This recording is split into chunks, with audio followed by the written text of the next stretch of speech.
શિક્ષણ ક્ષેત્રમાં ઐતિહાસિક ક્ષણો સર્જાતા સુરતના નગર પ્રાથમિક શિક્ષણ સમિતિની શાળાઓમાં શાળા પ્રવેશોત્સવને ઉજવવામાં આવ્યું। સવારથી જ શાળાના આંગણા સ્વચ્છ રંગોળી, તોરણ અને બાળકોને મીઠી હાસ્યથી શોભી ઉઠ્યા।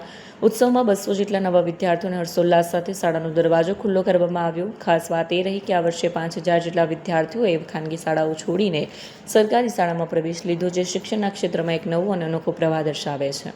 કાર્યક્રમ દરમિયાન નાયબ મુખ્યમંત્રી હર્ષ સંઘવીએ બાળકોને આશીર્વાદ આપ્યા। દરેક બાળક ભવિષ્યનો પ્રકાશ છે અને આપણી ફરજ છે કે તેમને શિક્ષણરૂપી દીવો આપીએ। ખાસ કરીને દીકરીઓનું શિક્ષણ એ સમાજના ઉત્થાનનું મૂળ છે તેમ જણાવ્યું।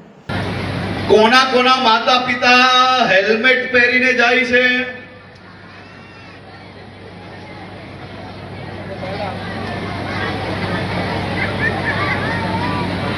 જેના માતા પિતા હેલ્મેટ પહેરીને નથી જતા અને જેને પોતાના માતા પિતા વહાલા છે, તે સૌ લોકોને હું એક ખૂબ સારો રસ્તો આપું છું। ઘરે દરવાજા પર પલોઠી મારીને બેસી જવાનું, કહેવાનું હેલ્મેટ પહેરો, પછી બહાર જાઓ। આપણે રસ્તા પર કોઈ પોલીસનું કામ નથી, ઘરે ઘરે તમારે પોલીસ બનવાની જરૂર છે।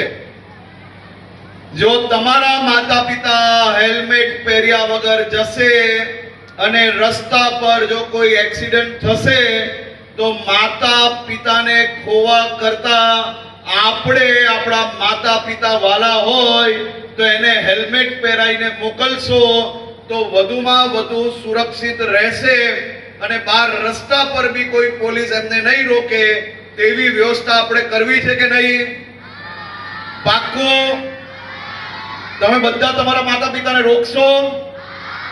પાક્કું? જેને જેને માતા પિતા વાલા હોય અને રોકવા તૈયાર હોય એ હાથ ઊંચા કરે।